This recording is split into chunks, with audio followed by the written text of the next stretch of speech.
Bem-vindos ao Tênis Verde, o podcast mais pseudocult da internet. Eu sou a Nathalie. Eu sou o Arthur. E hoje a gente vai falar sobre o Pinóquio do Guillermo del Toro, que chegou na Netflix recentemente. E esse episódio tá extra especial, pois se você está só nos ouvindo no seu agregador de podcasts favorito, você pode também ver as nossas belas carinhas no YouTube. Então é só entrar no nosso canal do YouTube, é só procurar Tênis Verde ou no link aqui na descrição se você quiser assistir a nossa conversa aqui sobre esse filme. Não se esqueça de seguir as nossas redes sociais, tanto no Twitter, quanto no Instagram, quanto no TikTok. É só procurar @natfanatic e @senhor_art para seguir todo esse multiverso da loucura que é o Tênis Verde. E também a gente tem o nosso perfil do Tênis Verde mesmo no TikTok. É só procurar lá Tênis Verde Cash e seguir, que sempre tem conteúdo saindo por lá.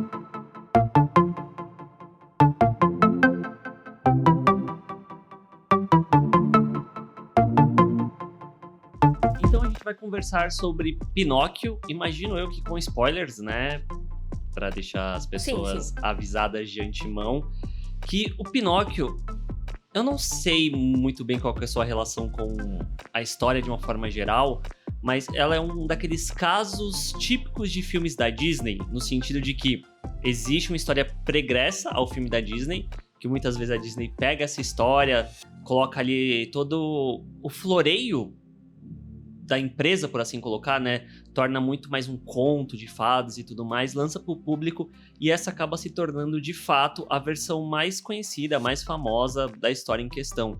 E o Pinóquio não é diferente, porque, na verdade, ele começou a ser lançado como conto, era um conto, uma longa historiazinha que estava sendo publicada num jornal, escrito pelo Carlo Collodi em 1800, perto do final de 1800, e aí depois isso acabou sendo compilado e virando um livro da história do Pinóquio que a Disney pegou e acabou transformando na história que a gente conhece no filme que saiu em 1940. Dito isso, até o presente momento que a gente está gravando, eu não assisti a versão da Disney, a animação, mesmo sendo uma animação muito icônica. Eu não vi, mas a história eu acho que acaba sendo meio que universal da forma como ela é conhecida.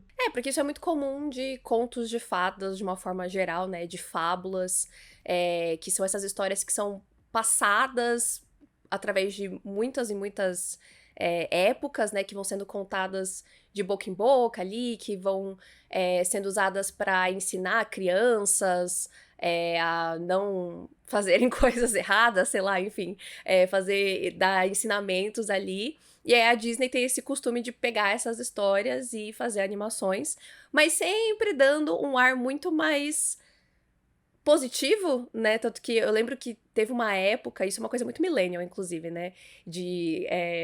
Da galera que cresceu com histórias da Disney, de descobrindo, né? Tipo, nossa, na verdade, essas histórias aqui têm finais super macabros, né? Não só a do Pinóquio que a gente vai falar aqui, mas, né, Pequena Sereia, Cinderela, né?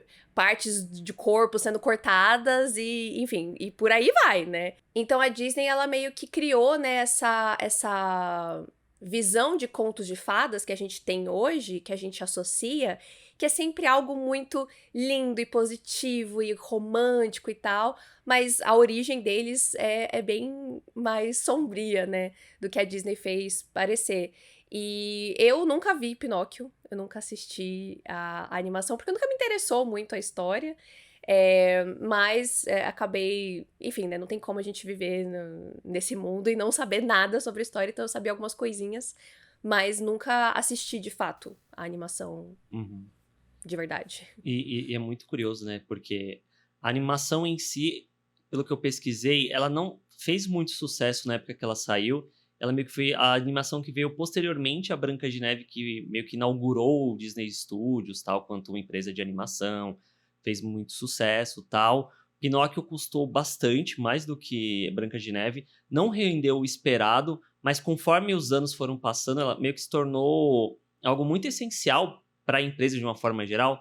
Tanto é que a música lá, Wish Upon a Star, meio que se tornou uma marca do que é a Disney, né, de fato. Com certeza. E aí a gente pula 80 anos Talvez seja isso, né? Uns 82 anos do lançamento da animação, agora em 2022.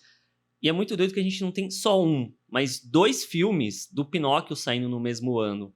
Um deles é o do Robert Zemeckis, que vem nessa leva da Disney meio que fazer remakes das suas animações clássicas em live action, que esse eu assisti depois de ter visto o do Del Toro, e sem ter visto a animação clássica, sendo o meu único ponto de comparação, as duas em questão, essa do Zemeckis, que é da Disney mesmo, eu achei muito ruim. Eu não tenho o fato da animação clássica na mente, mas pra mim ela cai num lugar muito parecido com o que foi Rei Leão pra mim, que eu assisti e ficava, gente, esse filme não tem alma, sabe? Esse filme não tem emoção, tem o bagulho da computação gráfica que não funciona pra mim, nem do Pinóquio, que eu acho que é um problema muito grande, porque ele é o personagem central do filme, nem dos outros seres que tem ali durante o filme, que é muito destoante de uma forma geral. O Tom Hanks fazendo o Gepeto não funciona. O filme não tem uma coisa que a gente vai falar muito do Del Toro, que eu acho que pra mim acaba tendo mais. Não tem peso dramático em relação aos personagens de uma forma geral. O próprio Pinóquio parece que ele não tem muita agência do que acontece, das suas atitudes. Então ele parece que é só um garoto coitado que tá sendo jogado em situações porque ele não quer estar ali e tal. Eu acho que isso como um todo torna a experiência dessa versão de 2022 muito fraca. Muito, muito, muito fraca. E pra mim, piora o fato de eu ter visto ela logo depois de eu ter visto a do Del Toro, que a gente vai comentar agora, que é um projeto que o Del Toro tem um carinho muito grande. Dá pra sentir tanto vendo o filme quanto vendo make-off, vendo entrevista e tal, porque não é de hoje que ele tenta fazer essa adaptação, né? Já é uma coisa mais antiga. Eu acho que na verdade a ordem dos fatores não iriam mudar o produto que é. O do Del Toro é melhor. Tipo, eu acho que não faria muita diferença. Eu não vi, né, nem a animação da Disney, nem o live action da Disney, mas eu vi críticas sobre. E eu vi muita gente reclamando de que desvirtuou muito da essência da história do Pinóquio. E não era, pelo menos as críticas que eu vi, não eram nem uma questão de apego com a animação da Disney, mas da moral ali da história, no final das contas, né? Eu não vi o filme, então eu não tenho opinião, de fato, para dar sobre isso. Mas o que você falou do lance dos efeitos visuais, é muito louco pensar que, tipo, tanto Pinóquio quanto Rei Leão tem essa questão de efeitos visuais problemáticos. E a gente tá falando da Disney, né? Que tem recursos inúmeros, Sim, né? sim. Então, se eles não estão conseguindo entregar um negócio que é bem feito, é um pouco assustador, né? Mas acho que é justamente isso, tipo, não é uma questão de grana que você investe, mas a história que você vai contar e também toda essa crise que tá acontecendo dentro desse meio de efeitos visuais, né? Eu acho que isso pode ser um reflexo disso também. E também talvez muito relacionado aos talentos que você coloca, a mente criativa que tá por trás das câmeras. Sim. Porque o Robert Zemeckis, eu acho que já faz mais de uma década aí que ele não faz um filme bom, de fato. Toda vez que vamos falar do Robert Zemeckis não, porque é o cara que fez De Volta pro Futuro, é o cara que ali no começo dos anos 2000 fez aquelas animações, o Expresso Polar, Beowulf e tal, mas parece Mas que há sempre... quanto tempo não faz isso, né? sempre preso ao passado tal. E aí Sim. eu vendo esse Pinóquio dele, parece um bagulho tão tipo... Cara, em algum lugar do passado você esqueceu como botar alma nos filmes, porque De Volta pro Futuro pra mim é um filme que tem muita alma, tem muita emoção, tem muito sentimento. E é muito doido os filmes da Disney, essas versões live action, meio que a alma das histórias originais, das animações, se perderem nessa transposição, Muitas vezes né? perde, sim. Que é muito doido. Enquanto que o Del Toro, ele vai muito, talvez, pro lado da história original, né, escrita pelo Carlo Collodi, mas ainda assim ele quer trazer a sua própria perspectiva da história, ele quer contar a história do Pinóquio ao seu modo, à sua forma. Eu acho que isso, de uma forma geral, ajuda a tornar a versão dele muito melhor, porque você não parte de um lugar, para quem já assistiu tudo, você não parte de um lugar de comparação, você tá vendo uma versão diferente daquela história, que eu acho que era o que a Disney deveria tentar fazer com seus live actions. É contar a mesma história de uma forma diferente, trazer uma outra perspectiva para aquelas histórias. E não fazer um copia e cola onde o resultado nunca é a mesma coisa do original, sabe? Eu acho que a única vez que eles foram extremamente bem-sucedidos pra mim em questão de live actions foi Aladdin. Uhum. Pra mim é de longe o melhor live action da Disney, porque eu acho que ele traz a essência da história original, agrega algumas outras coisas ali, principalmente no que diz respeito a Jasmine, e pra mim até melhora assim a história, melhora o filme. E olha que eu gosto muito de Aladdin. Mas não é sempre que eles fazem isso, né? E eu acho que é muito difícil também encontrar esse equilíbrio entre precisamos. Não precisa, mas eles dá pra ver que eles sentem essa necessidade de precisamos agradar as pessoas que gostam da animação e precisamos tentar fazer essa história ser relevante agora, né? E Uhum. muitas vezes eles não conseguem isso, ou fica um copia e cola, ou às vezes é muito diferentão e aí também a galera não gosta, como foi Mulan, por exemplo, né? Então eu acho que esse é o grande desafio desses live actions, né? Dosar essas duas coisas. Eu sempre vou muito mais pro lado do eu prefiro uma coisa diferente, contanto que a gente tenha a essência da história, mas não é uma coisa exatamente muito fácil. E eu acho que é isso, precisa ter uma pessoa atrás das câmeras que se importe muito com a história e que tenha algo pra contar, né? Alguma coisa pra acrescentar. E eu acho que o Del Toro, ele com certeza tem isso aqui.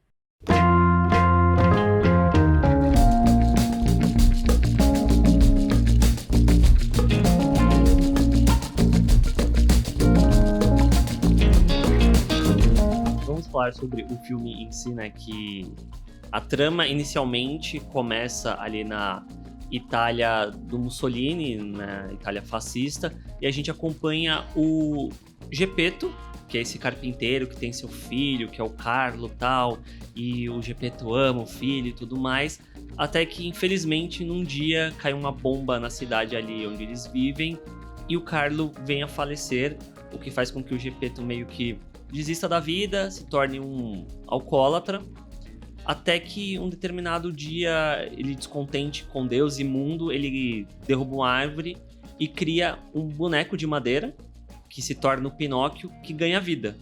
E aí a gente começa a acompanhar essa história, né? Desse pai que tem essa nova chance com outro filho, só que ele ainda tem a ausência do filho que ele perdeu, e ele quer que esse outro filho torne-se aquele que ele não tem mais. Acho que principalmente porque o Pinóquio é muito diferente do Carlo, né? Tipo, ele tá descobrindo o mundo porque ele é um boneco.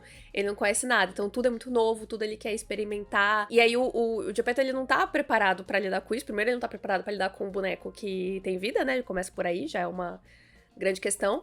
E segundo, que ele, tipo, ele queria o Carlo de volta, né? Ele fez aquilo no momento de dor, querendo o filho. E aí ele teve essa outra coisa aí que é diferente, né? O ator que dubla o Carlo é o mesmo que dubla o Pinóquio, né? Então, talvez caia também num lugar muito de, pelo menos pensando na perspectiva do Geppetto, de que ele projeta na figura do Pinóquio o filho que ele não tem, né? E eu acho que Sim. a voz e usar o mesmo ator contribui também para talvez passar essa sensação. E é algo que, vendo a versão do Zenimax, não tem. Não tem esse conflito pai e filho.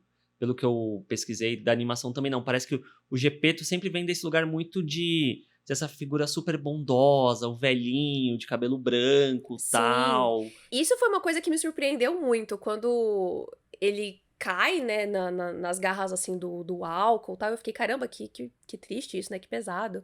E todo momento dele criando o boneco é uma cena bem sombria, assim, né? Ele Sim, tá muito transtornado, e aí começa a chover, não sei o quê. É quase como se fosse uma cena meio Frankenstein, assim, sim, né? sim. Criando um monstro ali, as peças e os pinos sendo colocados na madeira e tal. Então, é realmente uma perspectiva muito diferente, eu acho, do personagem. Só que ao mesmo tempo que faz muito sentido, né? Eu acho que a gente consegue simpatizar muito com a dor dele e a montagem que tem no começo do filme também dele com o Carlo. A gente vendo o relacionamento dos dois juntos e tal, isso ajuda muito pra quando ele vai embora mesmo. A gente sabe, né? A gente dá o play no filme, a gente sabe o que vai acontecer. Mas eu acho que a história ter esse tempo da gente conhecer o menino, conhecer como que era a dinâmica dos dois, pra daí então a gente ver o como acontece também, que eu acho que é muito doloroso o fato dele, né, morrer com a bomba, e ver como o Geppetto fica depois. cria toda uma profundidade ali que com certeza não tem na animação, até porque é bem pesado, né? É Sim. bem intenso, assim, a situação que ele passa. Eu vendo isso, eu não consigo pensar. Isso é muito a cara do Del Toro, de uma forma geral. Tanto Super! essa questão dos monstros mesmo, que é algo que eu gosto muito nessa animação, que as fadas azuis e tudo mais, o grilo, tudo não é bonito. Eu não digo isso de uma forma pejorativa, mas tudo tem um ar grotesco, um ar sombrio, que é muito É característico diferente, dos né? Não filmes do Del é. Toro, né? Sim, não é uma coisa polida, né? Dentro de um padrão de beleza do que as pessoas vão achar. É sempre essa visão do Del Toro, e eu acho que é muito isso, esse lance de. Eu acho que ele tá sempre buscando falar sobre humanidade Sim. em histórias que não necessariamente são com personagens humanos ou convencionais ou que são vistos como humanos, né? Porque no final das contas eu acho que os personagens deles são humanos, só que muitas vezes eles não são vistos como humanos, né? E aí o objetivo dele é justamente tirar essa máscara e fazer a gente simpatizar com eles, né? Sim, eu concordo. É muito criaturas com sentimentos humanos, né?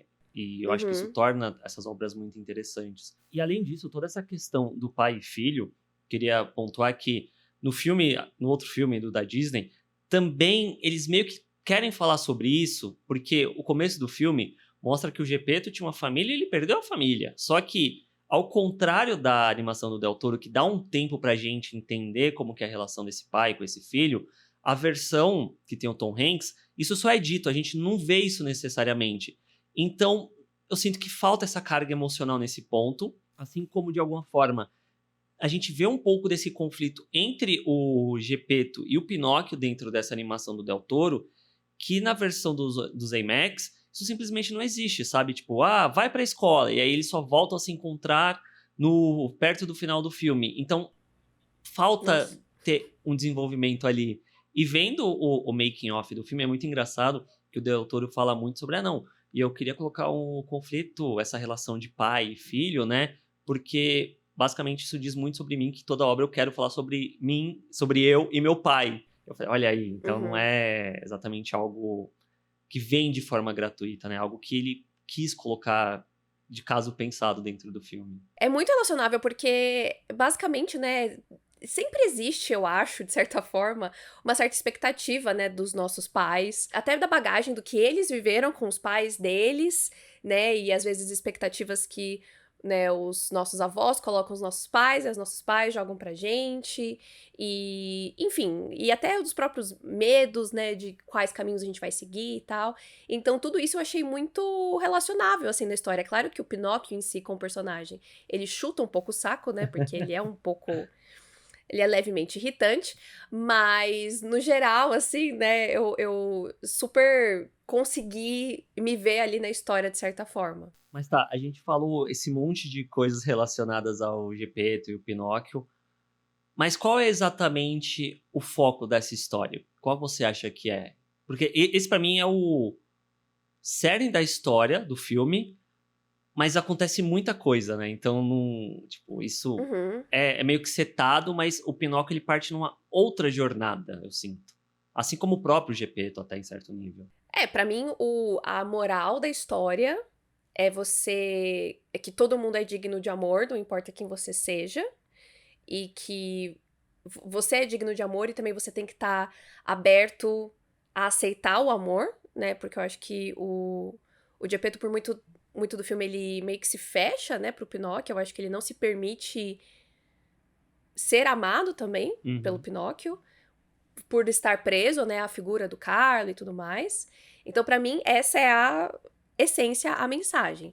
Mas, como você falou, né, o filme ele vai por outros caminhos e até pelo momento em que a história se passa, né, por ele trazer essa questão do fascismo na Itália e tal. Tem outras questões que eu tiro do filme. Muito pegando essa questão da relação de pai e filho também, mas quando a gente vê a questão do Candlewick, que é aquele garotinho que é filho do Podesta, né, que é o meio que o... É um Como é que chama? oficial Isso, do, do do governo fascista. exército É. Governo fascista, isso. Eu acho que abrem outras ramificações, porque eu acho que a mesma dinâmica que existe entre o Geppetto e o Pinóquio, existe também entre o Candlewick e o pai, né, de expectativas e, enfim, cumprir essas expectativas e seguir os caminhos que o pai quer e etc.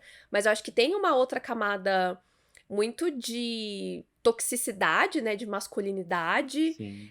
do que é ser um soldado e do que é ser um homem de verdade e tal. E, obviamente, tem a questão política, né, que só do fato de a gente estar falando de fascismo já vem no pacote. Sim. Então, acho que tem essas ramificações que são super importantes.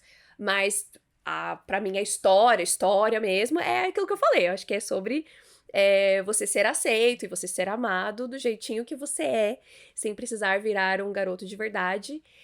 Mas eu, pessoalmente, gostei bastante de toda essa parte quando... Gente, sério, na hora que o homem pegou o Pinóquio e levou ele e todos aqueles outros garotinhos por basicamente um quartel-general ali, foi terrível, assim, assustador. É muito doido, né? Porque eu sinto que o filme, ele tem todo esse fator fantástico em torno dele, mas ele é calcado numa realidade muito grande, sabe? Tipo, eu acho que isso ajuda muito pra trazer um peso e uma importância pra essa história, porque eu sinto que, falando da figura do Pinóquio relacionada a tudo isso, ele não é só um garoto de madeira que conta mentiras e que ele tá fazendo as coisas ali. Ele vira uma peça política dentro dessa história, desse filme. Sim. E é muito doido que eu tava lendo um make-off do Del Toro, ele fala muito sobre essa questão de, tipo, marionetes e tal, e como que, tipo, todo mundo olha o Pinóquio como sendo a marionete, só que todo mundo dentro desse regime fascista da Itália age como marionete de acordo com o que acha que é esperado deles também, enquanto que o Pinóquio acaba meio que se tornando a figura rebelde, o cara que tá ali Sim. pra combater isso e tal. E até mesmo quando ele é pego pelo Conde Volpe, né, que é meio que o cara do circo ali, que quer usar ele como atração para ganhar dinheiro e tal, eles jogam dentro da narrativa também uma questão muito de propaganda fascista mesmo, né, que o Pinóquio Sim. torna-se ali o cara do show, não sei o quê. E pra mim foi impossível não associar, não sei se você também teve essa ligação. O Capitão América! Exatamente, tipo, Claro. só que o Capitão América tá ali trazendo, como é que fala? Moral pros soldados americanos durante a guerra e tal, que acaba sendo uma propaganda também, né, no final das contas, Claro. enquanto que o Pinóquio tá indo muito mais pro lado de, eu não sei se essa é a palavra que eu quero usar, mas aliciar jovens para o exército, para a campanha fascista e tal, e como que ele encontra uma forma de lutar contra isso, indo talvez para... Através da própria arte que ele tava fazendo ali, né? E, basicamente ele faz uma paródia ali com o Mussolini e tal, e isso serve para tirar muito peso daquela figura naquele contexto, das pessoas rirem e tal. Então eu acho isso tudo muito inesperado para esse filme. E tem também uma coisa que eu acho muito legal, que o próprio Del Toro comentou, sobre esse ponto do Pinóquio não precisar mudar quem ele é para ele ser aceito. Sim. Ou ele ser digno do amor que ele merece ter, sabe? Que não sei, porque eu não vi a versão original, mas parece que é muito em torno... A versão original da Disney, né? É muito em torno disso. Agora que ele é um garoto de verdade, ele pode ser amado Agora pelo ele pode pai. ser amado. Sim, e o Del Toro queria fugir disso. Eu achei isso bem legal. Eu não tinha a informação do que acontecia no final da animação da Disney, mas no final das contas não importava pra mim, porque fazia sentido com a história que o Del Toro tava contando. Porque não dá pra você ficar fazendo esse discurso o filme inteiro e no final, tipo, então parabéns, você ganhou a fórmula mágica aqui, você vai ser um garoto de verdade. E eu acho que também, pelo menos do que eu me lembro, assim, de cenas da animação, tem muito isso do Pinóquio querer muito ser um garoto de verdade. E eu não sinto tanto isso no Pinóquio do Del Toro. Uhum. Eu não sinto ele verbalizando isso, tipo, não, porque eu quero ser um garoto de verdade, eu quero... Não, ele quer experienciar as coisas como um garoto de verdade, ele quer ser amado como um garoto de verdade, mas ele não fica nessa coisa de, eu não quero ser de madeira. Tipo, eu não sinto que ele tem vergonha de quem ele é. Não.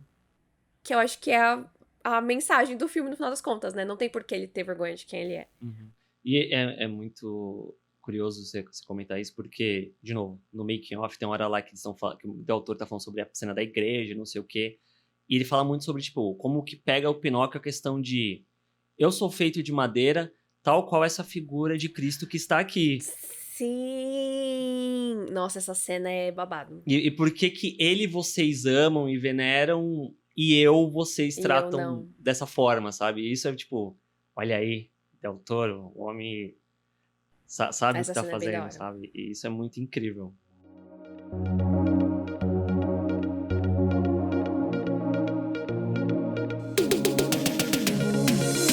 Mas assim, Pinóquio do Del Toro é muito incrível, muito bacana. A gente vai entrar depois nas questões mais chamativas dessa história, que é, na verdade, a parte técnica. Mas antes da gente entrar nessa questão, eu queria comentar aqui sobre o Menino Grilo, né? Jiminy Cricket, que é um personagem bastante conhecido, né? Da Disney, no caso. E que aqui é dublado pelo Ewan McGregor, que é um ator maravilhoso, eu adoro ele.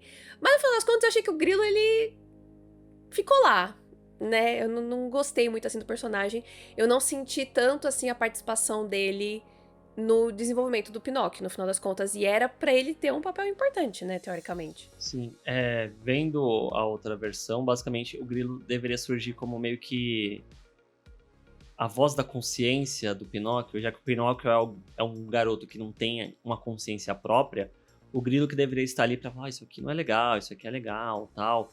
Só que no final das contas ele não tem muito esse papel, né, essa agência dentro dessa versão do Del Toro. Pra mim, ele acaba virando meio que o contador dessa história, mas também muito um alívio cômico, tipo, ele é sempre quem tá ali pra se ferrar em algum momento, pra tomar uma Sim. martelada, tal. Ele fica muito mais, eu acho que, voltado pra isso do que exatamente acompanhar o Pinóquio na jornada dele. Porque no final das contas, eu acho que o Pinóquio, ele se resolve muito bem na dele, entendeu? Na própria vida dele.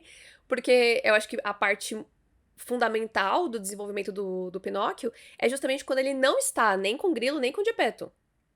Uhum. É quando ele vai lá com a galera do circo e tal, que ele descobre várias coisas. Aí depois ele vai lá no campo de treinamento, etc. Tipo, ali que ele vai realmente, eu sinto, formando, eu acho, o caráter dele, digamos assim, né? O que ele entende de mundo, o que ele acredita, o que é certo, o que é errado. Eu acho que o Pinóquio, ele se vira sozinho no final das contas. Ele não precisa do Grilo. E eu, pessoalmente, né, eu não assisti o filme dublado, eu assisti no idioma original. Eu, pessoalmente, não gostei muito da dublagem do Ewan McGregor, eu achei meio preguiçosa, assim, tipo, eu tava muito consciente de que era a voz dele, tava muito reconhecível a voz dele. E, enfim, achei que ele poderia ter feito um trabalho melhor, assim, se esforçado um pouquinho mais, pra dar um pouco mais de, Ter modulado a né? voz, alguma coisa assim, né? Porque, tipo, não que seja ruim escutar o Ian McGregor falando, porque não é. De jeito nenhum. Mas é o Ian McGregor, tipo. Sim. Tem outros nomes no elenco, como a Cate Blanchett, a Tilda Swinton, o Christopher Waltz, que eu só fui saber quem eles eram depois que eu tinha visto o filme, porque não é tão Sim. Não reconhecível são. assim. Acho que a Tilda dá pra reconhecer mais facilmente, assim, mas os outros atores realmente eu não esperava. E até puxando a questão da Tilda, né? Que ela dubla meio que as fadas do filme, né? Porque acaba sendo duas figuras que. No filme é simplesmente a fada que chega lá e. Pirim, pim, pim, você agora é um garoto vivo ou um garoto de E verdade, sei falou. lá.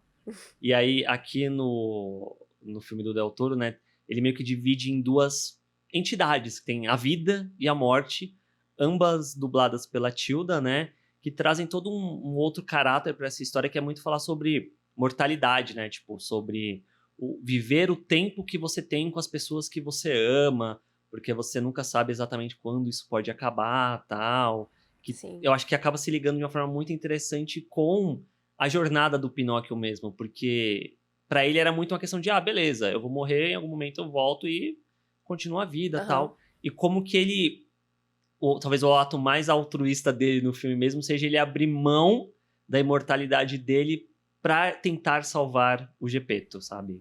Isso eu achei Sim, sim. muito, muito bonito no filme de uma forma como um todo.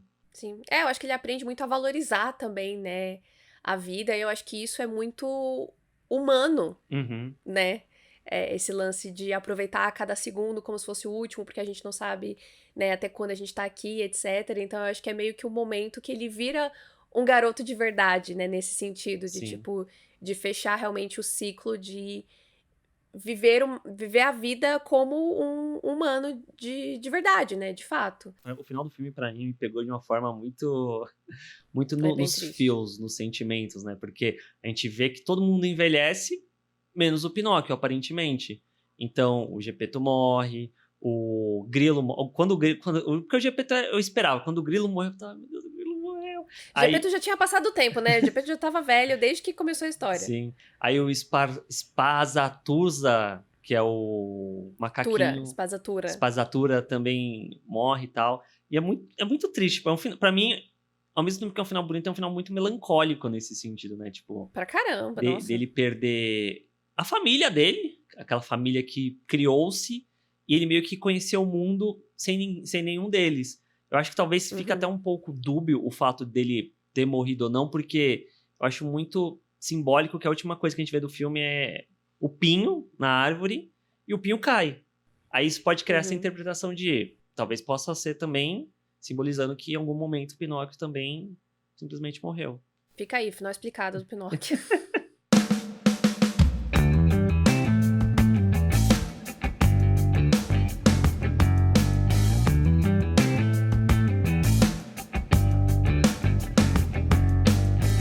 E meio que para encerrar, né, esse episódio sobre Pinóquio, a gente queria comentar brevemente, como a Nath falou que é uma das melhores coisas do filme, que é a parte técnica dele, né, que é um absurdo. Eles usam stop motion para contar essa história, né? E é tão bem feito que às vezes parece que não é stop motion. Tipo, Sim. rola um lugar de... Gente, não é possível que isso é stop motion, tipo...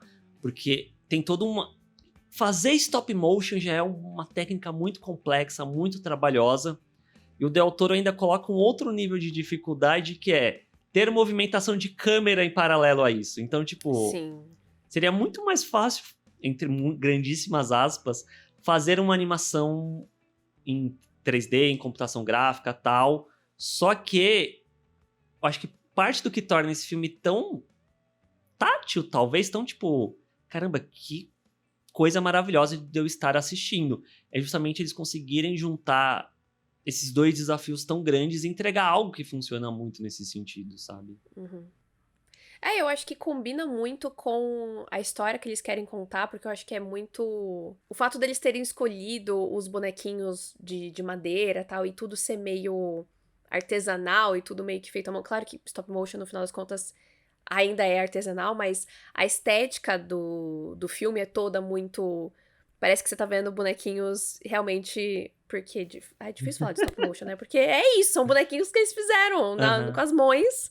Só que de ter essa coisa meio rústica, né? Meio de madeira mesmo. Pra todo mundo, né? Não só pro Pinóquio. Eu acho que dá um ar muito diferente. E teve vários momentos que eu fiquei, gente. Faz tanto tempo assim que eu não vejo um stop motion que eu já nem sei reconhecer.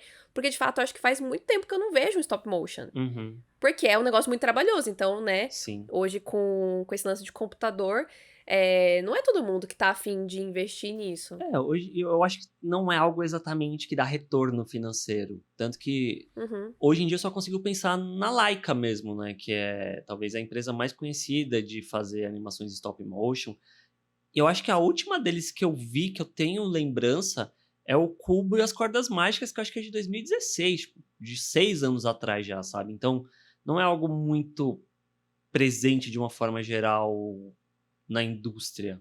E eu acho que cada vez mais, né, Hollywood tá se tornando esse lugar que, tipo, tem que ser pastelaria, tem que fazer as coisas rápido, tem que dar retorno financeiro. Se não for dar retorno financeiro, não tem como fazer. Não dá pra ficar acreditando em projetos de passion projects, né, Uhum. projetos que são do coração. E realmente cabe a artistas com nome, né, como Del Toro, pra falar, não, eu quero fazer e conseguir bancar uma produção dessa, conseguir que alguém banque uma produção dessa, né? Sim. Então, É muito doido. mostra o quanto a Netflix acredita nele. Sim, porque mesmo tendo o nome do Del Toro, foi um projeto que levou anos pra ser Sim. feito, né? Teve que a Netflix falar, não, vamos fazer tal. E aí o resultado talvez seja um dos filmes mais fortes pra vir na época das premiações. Acho que a gente deve ter falado sobre isso em algum episódio. A Netflix faz muita coisa. E isso não quer dizer que necessariamente que tudo é bom, muito pelo contrário, 90% né? Acho que, é duvidoso. quanto mais foi passando o tempo, mais a Netflix foi produzindo e pior a qualidade dos conteúdos foi ficando, né? Então é muita coisa e aí você tem que peneirar pra achar alguma série, algum filme que seja realmente bom. Mas eles têm investido cada vez mais nessa questão de premiação.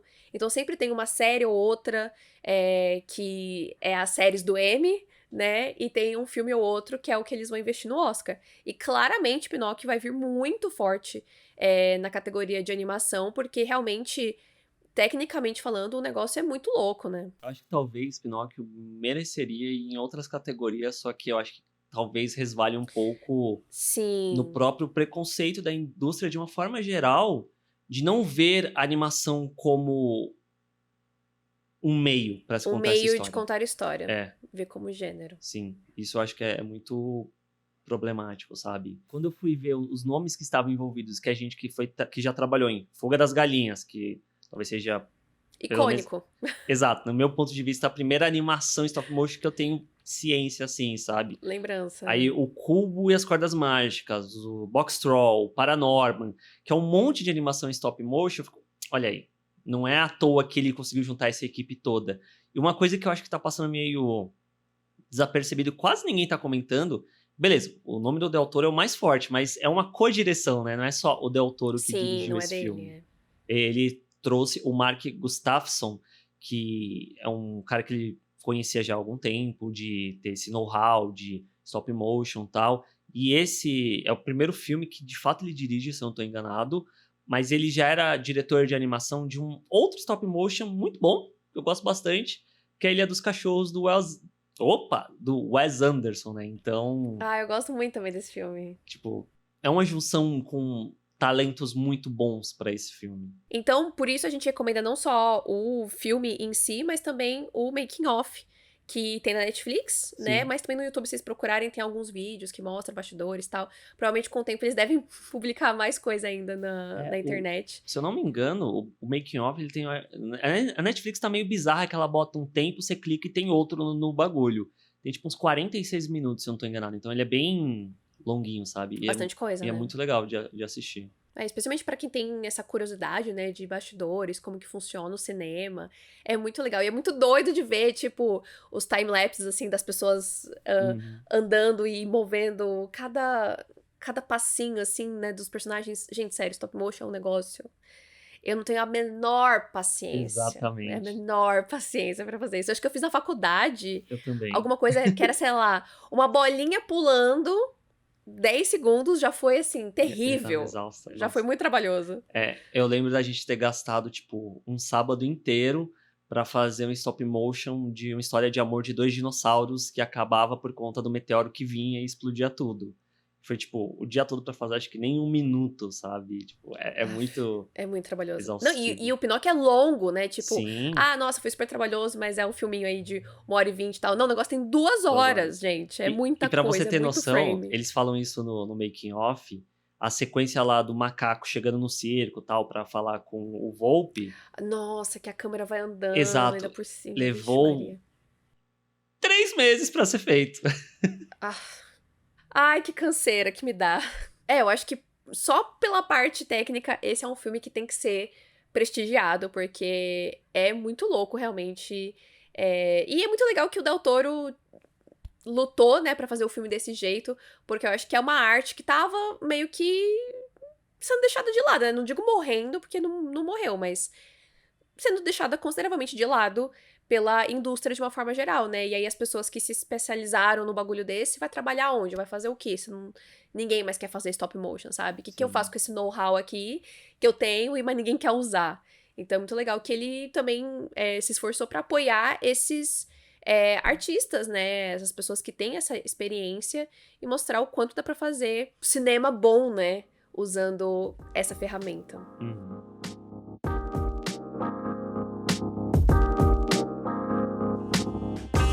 isso, gente. Esse é o nosso episódio sobre Pinóquio, de Guillermo del Toro. Espero que vocês tenham gostado do episódio, que vocês assistiram o filme. Se vocês não assistiram, assistam. A gente reforça aqui mais uma vez que vale muito a pena. E reforçamos mais uma vez para seguir todos os nossos perfis aqui no Tênis Verde Cast. Só procurar Twitter, no Instagram, no TikTok, @Tênis Verde Cast. Estamos produzindo conteúdos por lá. E também siga os nossos pessoais, por que não? @NathFanatic e @Senhor_Art. Tudo linkado aqui na descrição. E você também pode ouvir esse episódio vendo a gente no YouTube, caso você tenha, né, só escutado a nossa vozinha. Vai lá no YouTube também, que agora a gente vai começar a dar as caras aí na podosfera youtubística.